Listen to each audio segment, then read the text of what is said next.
बाबत अंबादास दानवेंनी पोस्ट केलेल्या व्हिडिओवर महेंद्र दळवींनी उत्तर दिलंय। हा व्हिडिओ एआयच्या माध्यमातून बनवला गेला आहे असं दळवी म्हणतात। अंबादास दानवेंनी एक कॅश बॉम्ब टाकला होता आणि अखेर याच कॅश बॉम्बवरून दळवींनी ही प्रतिक्रिया दिली आहे।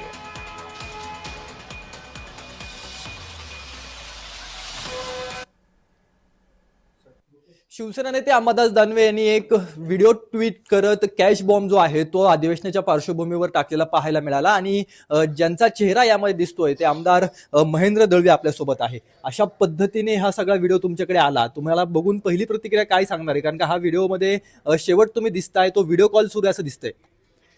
आता आपण पहिलं एआयच्या माध्यमातून कसे व्हिडिओ बनवले जातात, आता मॉक करून केलेला तो आपला व्हिडिओ दिसतोय आणि मी सांगितलं बघा सत्याचा अंशतः जरी असेल तरी मी पदत्याग करायला तयार आहे, पण शिंदे गटाला किंवा आम्हा सगळ्यांना बदनाम करण्याचं काम उबाटा गटाकडनं वारंवार होतंय। अधिवेशन काळामध्ये नेहमीच हे प्रकार होत असतात, पण म्हणून मी मला सांगितलं की ह्याच्या मागचा करता धनी रायगडवासीचा एक बडा नेता आहे आणि ते नागपूरमध्ये गेला, मी त्याचं नक्की भाष्य करेन त्या संदर्भातलं। पण अशा पद्धतीने आरोप करून बदनाम करणं हे काय शोभनीय नक्की नाही आहे। अंबादास दानवेची पार्श्वभूमी आपल्याला माहिती आहे, ब्लॅकमेलर नेता आहे, विरोधी पक्ष नेता असताना आपल्या पक्षाची भूमिका मांडता आली नाही आहे, कुठला प्रश्न महाराष्ट्रामध्ये नीटचं मांडता आला नाही आहे, पक्षाला न्याय देता आला नाही आहे आणि आज पक्षामध्ये त्यांना कोणी विचारत नाही आहे। अशी अवस्था असताना अशा पद्धतीने लोकांसमोर येऊन एखादी भूमिका मांडणं आणि बदनाम करणं हे काय ठीक नाही आहे। मी नागपूरमध्ये गेलो तर याच्यामध्ये पर्दाफाश नक्की करणार। तुम्ही त्यांच्या विरोधात अपनुकसाचा दावा दाखल करणार असं देखील सांगितलेलं आहे, नेमकं काय या सगळ्याबाबत पावले उचलले? नाही, मी माझ्या वकिलांचा सल्ला घेऊन जे आता व्हिडिओ व्हायरल केलेत या संदर्भातला मानहानीचा दावा तर नक्की दाखल करणार, पण उद्या गेल्यावरती मी विधिमंडळाच्या पटलावर माझं मत मी मांडणार आहे।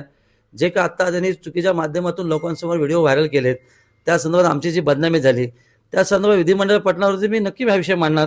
मुख्यमंत्री अध्यक्ष असतील, आमचे नेते असतील, यांच्यासमोर जे काय ते घडले ते मी नक्की सांगणार। दानवे म्हणतायत की मी ट्विट करताना नावच घेतलं नाही कुठल्या आमदारांचं, ते कोण आहेत ते तुम्हीच ओळखा, मुख्यमंत्र्यांनीच ओळखा, उपमुख्यमंत्र्यांनी ओळखाव, ते कोण आहे तुमचं नावच घेतले नव्हतं। दानवेकडे कुठल्या प्रश्नाचं नीटचं उत्तर नसतं, अर्धवट प्रश्न विचारून महाराष्ट्राच्या जनतेला दिशाभूल करणं त्यांचं काम आहे। आत्तापर्यंत पुरा इतिहास बघितलात तर कुठलाही प्रश्न नीटचा विचारला नाही किंवा नीटचं उत्तर पण त्यांनी घेतलेलं नाही आहे। पण आत्ता झालेल्या मागच्या निवडणुकीमध्ये ज्या काही आरोप प्रत्यारोप झाले किंवा आत्ता एकंदर महाराष्ट्रामध्ये जे काही आरोप प्रत्यारोप झालेत त्या संदर्भात कदाचित भाषणामध्ये आम्ही काही वक्तव्य केलं असेल आणि त्यातून रागापोटी त्यागापोटी यांना दिलेली सुपारी आहे असं मी नक्की सांगतो आणि म्हणून नागपूरला गेल्यावरती या संदर्भातलं मी भाषण नक्की करेन। तो व्हिडिओ जर मॉर्फ असेल, चुकीच्या पद्धतीने असेल तर तुम्ही पोलिसात जावं, पोलिसांनी चौकशी माझी करायला यावी असं अंबादास दानवे म्हणतात की चौकशीला पोलीस माझ्याकडे आले तर त्यांना जे काय उत्तर द्यायचं ते मी देतो। त्यांचं चॅलेंज मी स्वीकारतो, मी तक्रार पोलीस स्टेशनला नक्की करणार आणि याची चौकशी करून जे सत्य आहे ते बाहेर लोकांसमोर येऊ दे ना। सुनील तटकरेंचं सगळं नाव जे आहे ते सातत्याने आता या सगळ्यामध्ये घेतलं जात आहे, तुम्ही देखील नाव त्यांचं घेत नाहीये, तुमचा रोख त्यांच्याकडेच आहे। महायुतीमध्ये असताना असं सगळ्या गोष्टी का घडतायत? नाही, असं आहे काही लोकांचं जे चुकीची कृत्य आहेत ते आम्ही जर उघड सत्य लोकांसमोर मांडले आणि त्याचा त्याग राग म्हणून त्यांनी जर अशा पद्धतीने सुपात देत असेल तर हे काय शोभनीय नाही आहे। उभा महाराष्ट्र देश बघतो, त्यांच्यावर देखील खूप मोठे आरोप झालेले आहेत, अजूनही ते बाकी आहेत ना, अजून जखमा त्या ओळ्याच आहेत, अजून त्या माटलेल्या नाही आहेत आणि मग कधी त्याच्यावर भाष्य केलं असेल आणि त्यातून जर त्यांनी असा प्रकार केला असेल तर त्याला नागपूरला गेल्यावर मी उत्तर चोख देणार। तुम्ही या सगळ्याबाबत तक्रार करणार? कारण का त्यांच्या नेते